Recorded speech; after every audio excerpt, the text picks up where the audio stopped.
सलाम पाकिस्तान 24 न्यूज के साथ मैं हूं महानूर अरशद और मैं हूं अली आरिफ। हेडलाइंस आप जान चुके हैं, बुलेटिन का बाकायदा आगाज करेंगे और सबसे पहले आपको बताएं कि अक़वाम मुत्तहिदा इजलास की साइड लाइन्स पर होने वाली साख वज़ीर ख़ारजा इजलास मनसूख कर दिया गया। ज़राए के मुताबिक इजलास में अफगान अबूरी हुकूमत को शामिल करने पर इख्तलाफ था। भारत की जानिब से मामले को गलत रंग देने की वजह से इजलास मनसूख हुआ। भारतीय हट धर्मी सार्क इजलास की राह में रुकावट बनी। आपको बताएं कि अक़वाम मुत्तहिदा इजलास की साइड लाइन्स पर होने वाली सार्क वज़ीर ख़ारजा इजलास मनसूख कर दिया गया है।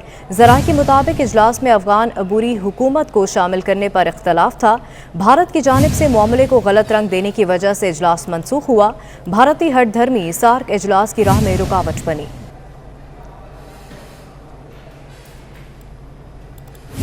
इसी पर मजीद बात करेंगे। रेजिडेंट एडिटर नॉर्थ इब्राहिम राजा हमारे साथ मौजूद हैं।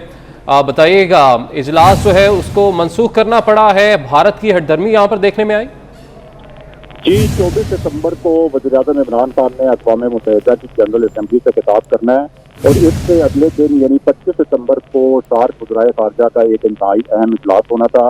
नेपाल की मेज़बानी में ये इजलास पहले से स्केड्यूल किया गया था, लेकिन ऐन आखिरी मौके पर भारत की जानिब से जो प्रोपेगेंडा किया गया उसकी वजह से बदकिस्मती से ये इजलास अब मनसूख करना पड़ा है।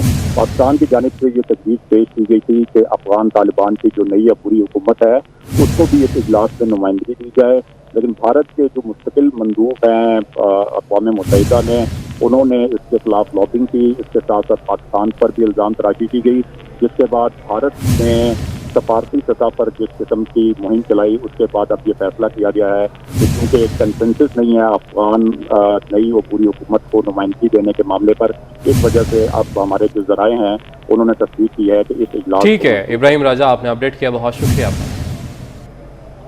वफाकी वज़ीर इत्तलात Fawad Chaudhry New Zealand cricket team के दौरा पाकिस्तान मनसूख करने से मुतल्लिक हकाइक सामने ले आए। न्यूजीलैंड क्रिकेट टीम को धमकी आमेज जाली पोस्ट भारत से जनरेट हुई। 24 अगस्त को केवी क्रिकेटर मार्टिन गप्टिल की अहलिया को धमकी आमेज ईमेल की गई। पाकिस्तान को बदनाम करने की भारतीय साजिश बेनकाब। पाकिस्तान और न्यूजीलैंड के माबैन सीरीज के कैंसिल होते ही भारतीय आईपी से न्यूजीलैंड पुलिस को थ्रेटिंग ईमेल मौसूल हुई। वेलिंगटन इंटरपोल की दरख्वास्त पर FIA साइबर क्राइम्स विंग ने मुकदमा दर्ज कर लिया। मजीद जानेंगे, इरफान मलिक हमारे साथ मौजूद हैं। इरफान, बताइएगा मजीद क्या इंकशाफात हुए हैं?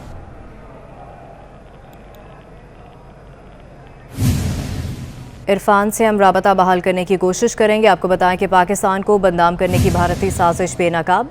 पाकिस्तान और न्यूजीलैंड के माबैन सीरीज के कैंसिल होते ही भारतीय आईपी से न्यूजीलैंड पुलिस को थ्रेटिंग ईमेल मौसूल हुई। वेलिंगटन इंटरपोल की दरख्वास्त पर FIA साइबर क्राइम्स विंग ने मुकदमा दर्ज कर लिया है। आपको बताएं कि वेलिंगटन इंटरपोल की दरख्वास्त पर FIA साइबर क्राइम्स विंग ने मुकदमा दर्ज कर लिया है। पाकिस्तान और न्यूजीलैंड के माबैन सीरीज के कैंसिल होते ही भारतीय आईपी से न्यूजीलैंड पुलिस को थ्रेटिंग ईमेल मौसूल हुई, जबकि वेलिंगटन इंटरपोल की दरख्वास्त पर FIA साइबर क्राइम्स विंग ने मुकदमा दर्ज कर लिया है। बिलाखिर आपको बताएं कि पाकिस्तान को बदनाम करने की भारतीय साजिश बेनकाब हो गई। पाकिस्तान और न्यूजीलैंड के माबैन सीरीज के कैंसिल होते ही भारतीय आईपी से न्यूजीलैंड पुलिस को थ्रेटिंग ईमेल मौसूल हुई। इसी हवाले से बात करेंगे। इरफान मलिक हमारे साथ मौजूद है। इरफान, बताइएगा मजीद क्या इंकशाफात हुए हैं? जी बिल्कुल, आपको बताएंगे इंटरपोल वेलिंगटन की जानिब से जो FIA साइबर क्राइम विंग को एक दरख्वास्त दी गई थी, जिसके ऊपर FIA साइबर क्राइम विंग ने एक मुकदमा दर्ज किया। इसके अंदर ये इस बात का जिक्र किया गया कि इंडिया की पाकिस्तान को बदनाम करने की साजिश जो है वो बेनकाब हुई है और इसमें पाकिस्तान और न्यूजीलैंड के माबैन क्रिकेट सीरीज कैंसिल होने के बाद इंडिया से न्यूजीलैंड पुलिस को एक थ्रेटन ईमेल जो है वो जनरेट की गई। वेलिंगटन इंटरपोल की जानिब से फौरी तौर पर गूगल हेड ऑफिस के अंदर एक इमरजेंसी ईमेल की गई और जिस ईमेल के जरिए थ्रेट किया गया था उसका IP एड्रेस जब मांगा गया तो ये चीज़ सामने आई कि सिंगापुर के एक IP एड्रेस से ये ईमेल की गई थी और जब इसकी मजीद तहकीकात की गई तो ये पता चला कि ये ईमेल जो था ये इंडिया के एक एंड्रॉयड फ़ोन के जरिए किया गया, जिसके बाद FIA की जानिब से इसके ऊपर साइबर क्राइम विंग ने एक मुकदमा दर्ज किया, जिसका मतन ये भी है कि इस ईमेल का मकसद पाकिस्तान और न्यूजीलैंड के दरमियान जो ताल्लुकात हैं उसको ख़राब करना था, क्योंकि जो ईमेल की गई थी उसके अंदर ये जिक्र किया गया था कि न्यूजीलैंड की टीम को होटल से लेकर एयरपोर्ट तक तमाम रास्तों में बम प्लांट कर दिए गए हैं और उसको जो है न्यूजीलैंड टीम को जो है वो थ्रेट किया जा रहा था। जिसके बाद जी। इंटरपोल वेलिंगटन की ठीक है, जानिब से आईपी एड्रेस की मदद से सारा मामला बेनकाब हुआ। बहुत शुक्रिया इरफान मलिक, आप हमें तफसीलन आगाह कर रहे थे। वज़ीर दाखिला शेख रशीद का कहना है कि सारा टोपी ड्रामा है, दस्ताने पहने हाथ को नाकामी होगी। न्यूजीलैंड टीम जाने से पाकिस्तान को तनहा करने का तासुर गलत है। हम जिंदा कौम हैं, कोई तनहा नहीं कर सकता। अब ऑस्ट्रेलिया को भी जाली थ्रेट ईमेल जाएगी। ये सारा टोपी ड्रामा है और इस टोपी ड्रामा के जो दस्ताने पहने हुए हाथ हैं उनको नाकामी होगी। पाकिस्तान एक अजीम कौम है और पाकिस्तान की अजीम सिक्योरिटी और फौज की एजेंसी हैं, एक मुंतखब हुकूमत है, हमें कोई तनहा नहीं कर सकता। और न्यूजीलैंड वाले दिन ही मैंने ये कह दिया था कि ये लंदन की टीम भी नहीं आएगी और अब जो ऑस्ट्रेलिया की टीम है उसको भी एक फेक जो है ईमेल मिल जाएगी। और अब क्योंकि इसको बहुत हवा दे दी गई है, हालांकि मैं तो फवाद चौधरी साहब से आज सुबह अर्ज कर रहा था कि अब इस खेल को ख़त्म होना चाहिए और भी हमारे बड़े मसले हैं। सारी कौम को एक पैगाम देना चाहना था, हम एक जिंदा कौम है, हमें तन्हा नहीं किया जा सकता, हमें नज़रअंदाज नहीं किया जा सकता। पनामा केस में शहबाज शरीफ पर रिश्वत देने के इल्ज़ाम पर वज़ीर आज़म मुश्किल में फंस गए। शहबाज शरीफ की दरख्वास्त पर हरजाना केस में अदालत ने वज़ीर आज़म इमरान खान और कौमी असम्बली के अपोजिशन लीडर शहबाज शरीफ को ज़ाती हैसियत में तलब कर लिया। अगली समात पर ज़ाती हैसियत में या वकला के ज़रिए बयान रिकॉर्ड होगा। वज़ीर आज़म के वकला ने कहा कि तकरीर इस्लामाबाद में हुई, केस भी वहाँ मुंतकिल किया जाए, लेकिन अदालत ना मानी। तो उन्होंने कहा कि इनकी तरफ से ऑफर आई है, क्योंकि ये एक्चुअली तो सारा शरीफ खानदान है और उनकी डायरेक्ट मियाँ साहब से नहीं है, दूसरी तरफ है। दूसरी कौन सी तरफ? शहबाज शरीफ की तरफ। लाहौर एडिशनल सेशन जज ने साबिक वज़ीर आला पंजाब शहबाज शरीफ की दरख्वास्त की समाअत की। शहबाज शरीफ ने जुलाई 2017 में केस दायर किया था कि इमरान खान ने पनामा लीक्स के मामले पर रिश्वत देने का झूठा इल्ज़ाम आयद किया और माफ़ी भी नहीं मांगी। इस वजह से अदालत इमरान खान को 100 अरब रुपए हरजाना अदा करने का हुक्म दे। न्यायाधीश साहब ने मुझ पर इल्ज़ाम लगाया कि 10 अरब रुपए मेरे एक दोस्त ने उनके दोस्त को दुबई में ऑफर किए।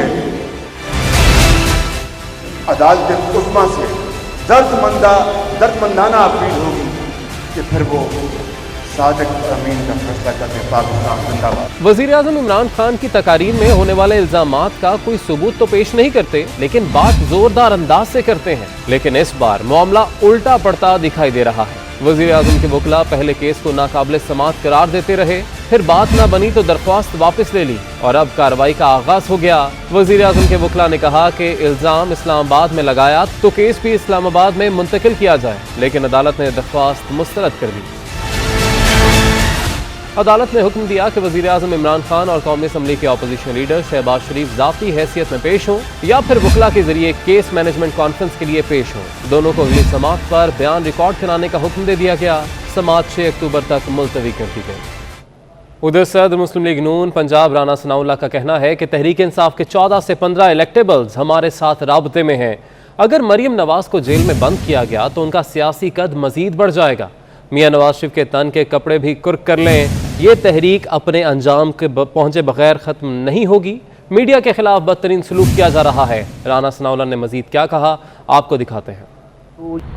आजकल वो मरियम नवाज शरीफ को वो जो अपील है उनकी इस्लामाबाद हाई कोर्ट में, अब मेरा ख्याल उस फाइल के पीछे ये लगे हुए हैं कि उसके ज़रिए से शायद उसे जो है वो सियासत से जो है वो बाहर कर सके।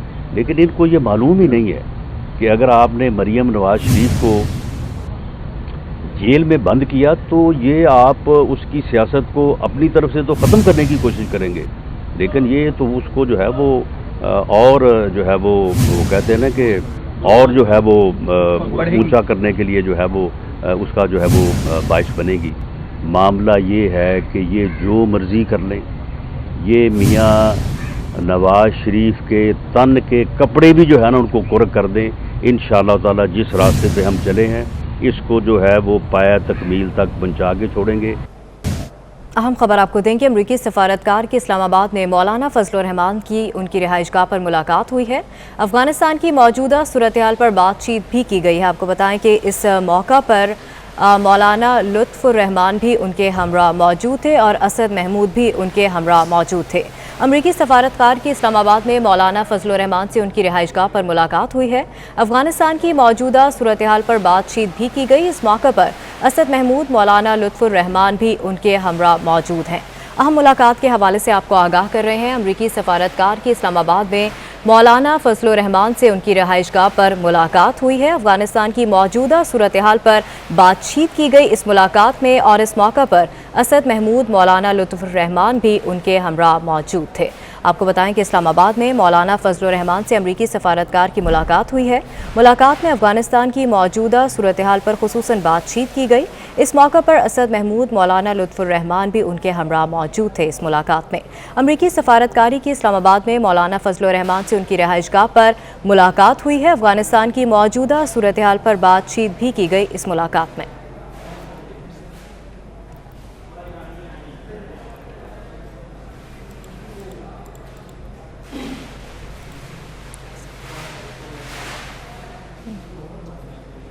आगे बढ़े और आपको बताएं कि सुप्रीम कोर्ट ने 1 साल में सिंध हुकूमत को गुज्जरनाला मुतासरीन की बहाली का हुक्म दे दिया। अदालत ने रिमार्क्स दिए, वज़ीर आला सिंध ज़ाती तौर पर इस फैसले पर अमल दरामद यकीनी बनाए, मुतासरीन बहाली की रकम का बंदोबस्त करें।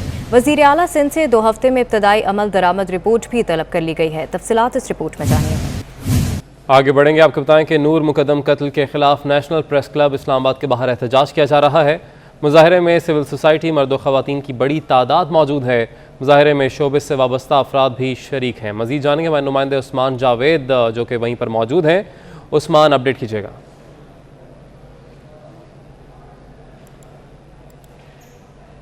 देखिए, इस्लामाबाद में नूर मुकद्दम को इंतहाई बेदर्दी से कत्ल किया गया और नूर मुकद्दम के साथ इज़हार यकजहती के लिए इस वक्त नूर मुकद्दम के अजीज़ व अकारिब, उसके वालदैन और सिविल सोसाइटी की बड़ी तादाद नेशनल प्रेस क्लब इस्लामाबाद के बाहर एहतजाज कर रही है। ना सिर्फ नूर मुकद्दम के साथ इज़हार यकजहती के लिए ये लोग यहाँ पर जमा हुए हैं, बल्कि ये मुतालबा इनकी जानिब से किया जा रहा है कि नूर मुकद्दम को जिस तरह कत्ल किया गया है उसको इंसाफ फराहम किया जाए। और तमाम लोग जो हैं, जिसमें सिविल सोसाइटी की बड़ी तादाद मौजूद है, नूर मुकद्दम के अजीज़ व अकारिब समेत शोबिज़ से ताल्लुक़ रखने वाले सतारों की बड़ी तादाद यहाँ पर नेशनल प्रेस क्लब इस्लामाबाद के बाहर नूर मुकद्दम के साथ इज़हार यकजहती के लिए मौजूद है। और उनका मुतालबा है कि नूर मुकद्दम को जल्द अज जल्द इंसाफ दिया जाए और नूर मुकद्दम के जो मुलज़म हैं उनको कैफ़रे किरदार तक पहुँचाया जाए। नूर मुकद्दम के वालिद जो है, उन्होंने भी यहाँ पर तकरीर की और मुज़ाहिरीन से खिताब में उनका कहना था कि उनकी बेटी नूर मुकद्दम तो इस दुनिया से चली गई है, लेकिन अब वो बाकी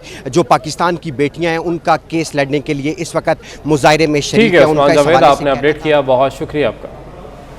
नस्ला टावर नजरसानी केस, नस्ला टावर से मुतालिक बड़ा फैसला आ गया। सुप्रीम कोर्ट का नस्ला टावर गिराने का फैसला बरकरार है। सुप्रीम कोर्ट ने नस्ला टावर नजरसानी दरखास्तें मुस्तरद कर दी। नस्ला टावर नजरसानी केस के हवाले से आपको अपडेट कर रहे हैं। नस्ला टावर से मुतालिक बड़ा फैसला आ गया। सुप्रीम कोर्ट का नस्ला टावर गिराने का फैसला बरकरार। सुप्रीम कोर्ट ने नस्ला टावर नजरसानी दरख्वास्तें मुस्तरद कर दी।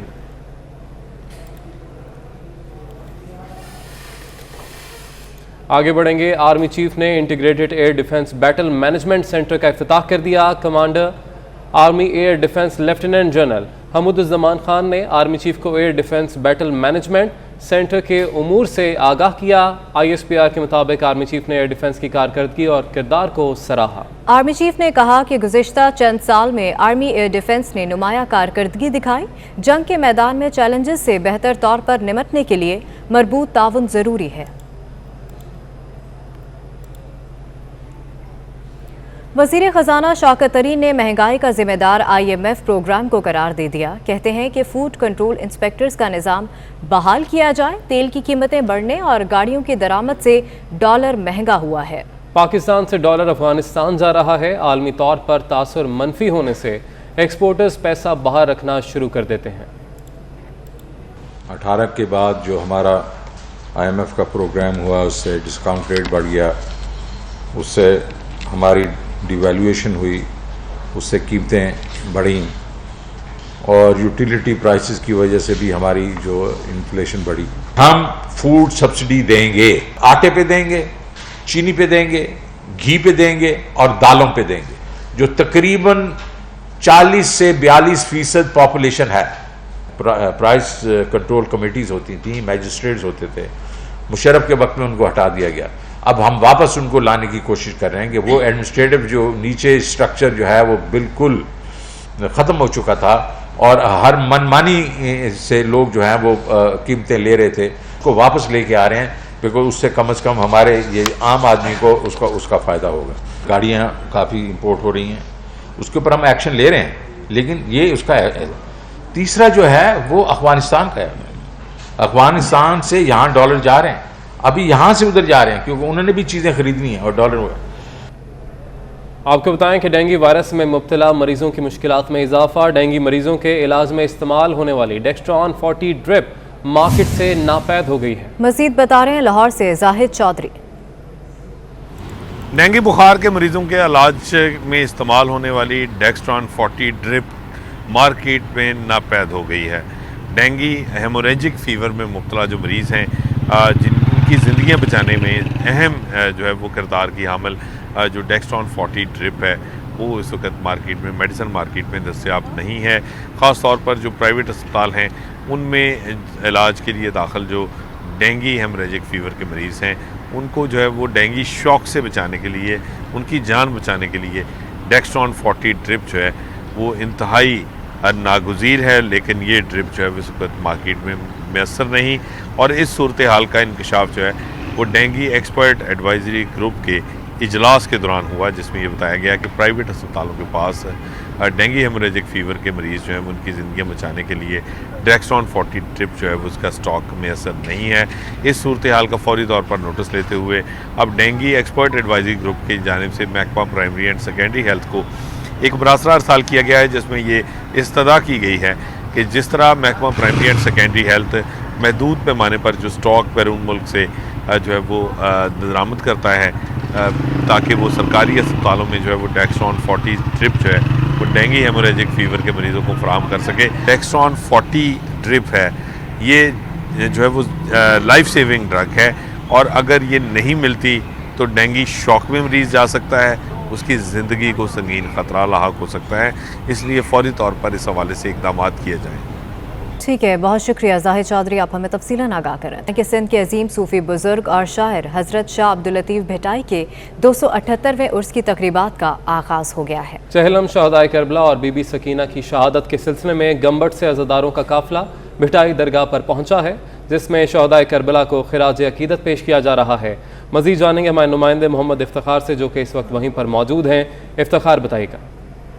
हाँ जी, मैं इस वक्त जो है सिंध के अजीम सूफ़ी बुजुर्ग हज़रत शाह अब्दुल लतीफ़ भिटाई की दरगाह पर मौजूद हूँ। आज यहाँ पर जो है 278वें सालाना उर्स मुबारक की जो है यहाँ पर तकरीबात का सिलसिला जारी है। बड़ी तादाद में जो है ज़ारीन लतीफ़ की आमद का भी सिलसिला जारी है। हज़रत बीबी सकीना की शहादत और चहलम के सिलसिले में यहाँ पर जो है मजलिस अज़ा मुनक़िद की गई है, जहाँ पर जो है हज़रत इमाम हुसैन, हज़रत बीबी ज़ैनब और दीगरों को शोहदाए करबला को जो है ज़बरदस्त खराज अक़ीदत पेश किया जा रहा है मुख्तलिफ़ उलमाए कराम की जानिब से। और सिक्योरिटी की बात की जाए तो यहाँ पर जो है CCTV कैमरों के ज़रिए, वॉक थ्रू गेट्स के ज़रिए जो है पुलिस की जानिब से जो है सिक्योरिटी के हाई अलर्ट इंतजाम भी किए गए हैं। कोरोना वायरस के पेश नज़र ये जो है आज के बाद ये जो है हुसैनी काफ़िला कल तक यहाँ पर रहेगा और परसों जो है उसके आखिरी रोज़ जो है वापसी होगी। आपको ये बताते चलें कि उसके आखिरी रोज़ जो है भिटशा में वज़ीर आला सिंध जो है की निगरानी में जो यहाँ पर जो है महकमा कल्चर की जानिब से इख्तितामी तकरीब भी मुनक़िद हुई, जिसमें जो है कुतुब शाह लतीफ़ के लिखे गए कुतुब की जो है महूरत की जाएगी। जी ठीक है, बहुत शुक्रिया इफ्तिखार, आपने अपडेट किया। लाहौर में थिएटर ड्रामों को नुमाइश की इजाज़त दे दी गई है। कल से शहर के तमाम थिएटर्स में ड्रामों की नुमाइश की जाएगी। मज़ीद जानेंगे हमारे नुमाइंदे ज़ैन मदनी हमारे साथ मौजूद हैं। ज़ैन बताइएगा। जी बिल्कुल, कमिश्नर लाहौर की जानिब से जो है वो शहर लाहौर के तमाम निजी थिएटर हॉल के जो ड्रामे हैं उनको नुमाइश पजीर करने की इजाज़त दे दी गई है। इस हवाले से जो थिएटर फनकार थे उनके मुख्तलिफ वफूद ने जो है वो कमिश्नर लाहौर से मुलाकातें की। उन्होंने कहा कि फनकार पिछले 1.5 माह से बेरोजगार हैं, जिस पर जो कल फाइनल मीटिंग हुई उसमें कमिश्नर लाहौर ने जो है वो शहर लाहौर के तमाम थिएटर ड्रामों को 50% जो है वो गैदरिंग के साथ खोलने की इजाज़त दी है। ठीक है, बहुत शुक्रिया ज़ैन मदनी, आपने अपडेट किया।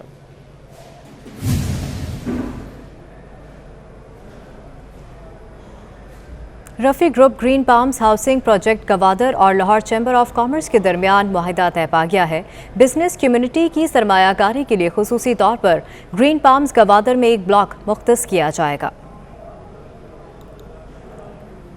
मफामती याददाश्त पर chairman Rafi group land development Imtiaz Rafi but और सदर लाहौर चैम्बर ऑफ कॉमर्स मियां तारिक मिसबा ने दस्तखत किए। तकरीब में गवादर सीपैक मनसूबे पर तरक्याती काम के हवाले से तबादला ख्याल किया गया।